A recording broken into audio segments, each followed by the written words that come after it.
Hello, in this video I want to talk about spiritual bypassing, what it means, how do you not do it, what does it mean if you do it, and what it looks like. Hello, my name is Elizabeth Goddard and welcome to the Emotional Abuse Sanctuary. On this channel I talk about healing from emotional abuse, divorcing from the emotional abuser and divorcing emotionally from them.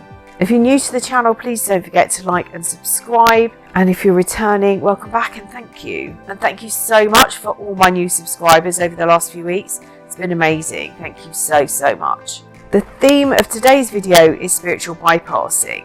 So when I was going through a painful part of my healing, where it felt my heart had been wrenched out, and that silent scream that was coming from deep within my soul, I wondered if this was something that I needed to experience, to move on and ignore the pain, not to sit with it and experience it fully, or to move on to a new relationship, or to jump into bed with a new partner, would be hiding or masking that pain that I was in.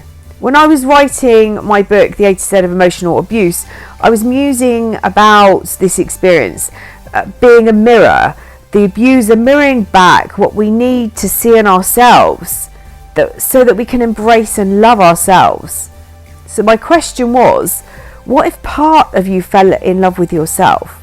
They are mirroring all your amazing qualities within themselves, everything that they are missing, the empathy and caring for others, your inner beauty and your deep forgiving soul. I believe these people are very insecure and they are constantly needing validation. I don't know if they realise how much damage and hurt they cause, or if in fact they care. But I want you to realise you fell in love with yourself in a roundabout, twisted way. You are an amazing person. I know you are hurting, and you have been for a long time. But now is the time to fall back in love with you. The only person you are responsible for is yourself. You may believe you can help them. After all, you may still believe that you are the only person who has ever fully understood them. But sadly, you can't. Apparently, John Welwood has coined the term spiritual bypassing in 1984. And I also mentioned him in the A to Z of Emotional Abuse when I was talking about the castle. So he uses the description of us being born as castles with so many different rooms, and as children we're able to explore these different rooms within ourselves, and it's only as we're getting older and growing up we listen to other people who don't like bits about us, so we close the door on that room. And I came across this via Debbie Ford, and she says one day we wake up and we're a 2-bed semi. When we bypass something, we might think of going around or rerouting around a town or a city so that the traffic is eased, or it might be a heart bypass, or a doctor might use a bypass when they're performing an operation, taking the pressure off the heart whilst it's being repaired. It's the tendency to avoid. And actually, it could be that people head down the spiritual route to avoid the pain and use that as a distraction. So they're creating a new spiritual identity. But actually, what they're doing is not healing on a deeper level, not healing the wound, but sort of plastering over the cracks, not looking at the foundations.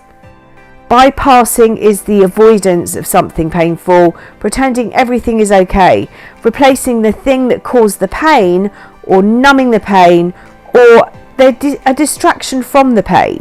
Spiritual bypassing is also denying the shadow side, the part of ourselves we hide from other people. And again, it's the same book. Debbie Ford's Dark Side of the Lightworkers is an amazing book for discovering that side of yourself.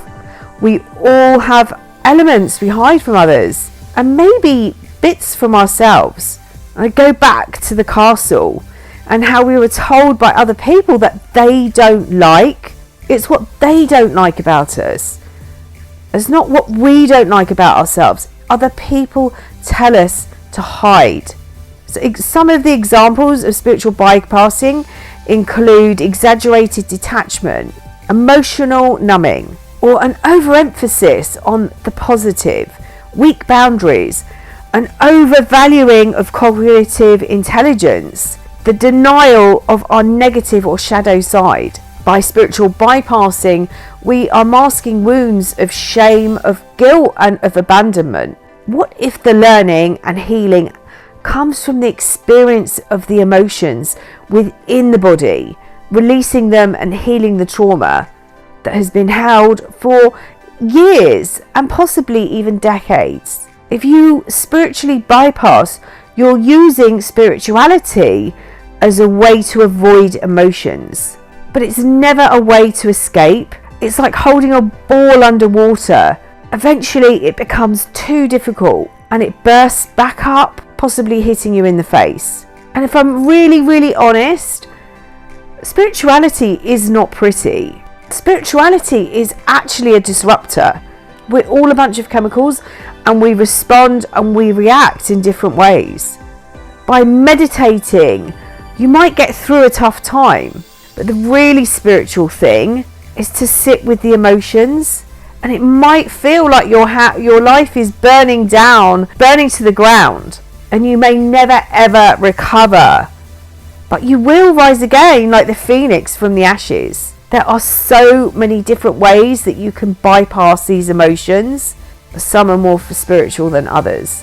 But this isn't the time to bypass. Healing from emotionally abusive relationship is one of the most difficult things that you can do, but it is also one of the most empowering things that you can do. To fully heal from this, you need to acknowledge what's happened to you. You need to acknowledge the role that you played, and you need to acknowledge your wounds. And that is where this beautiful journey begins. I hope you found the video helpful. If you'd like to find out more about working with me, I will put the links to resources down below in the description box. I'll also put the links to both my books, Finding Lily and the A to Z of Emotional Abuse. It's not out at the moment, I'm still writing it, but I'm also writing 3 Things You Should Never Do Divorcing a Narcissist, and also the links to both to the groups that I run on Facebook as well. Please don't forget to like and share the video, subscribe to the channel, because it really helps me get the content out to loads of different people that really need to hear it as well. And I'm sending you loads and loads of love.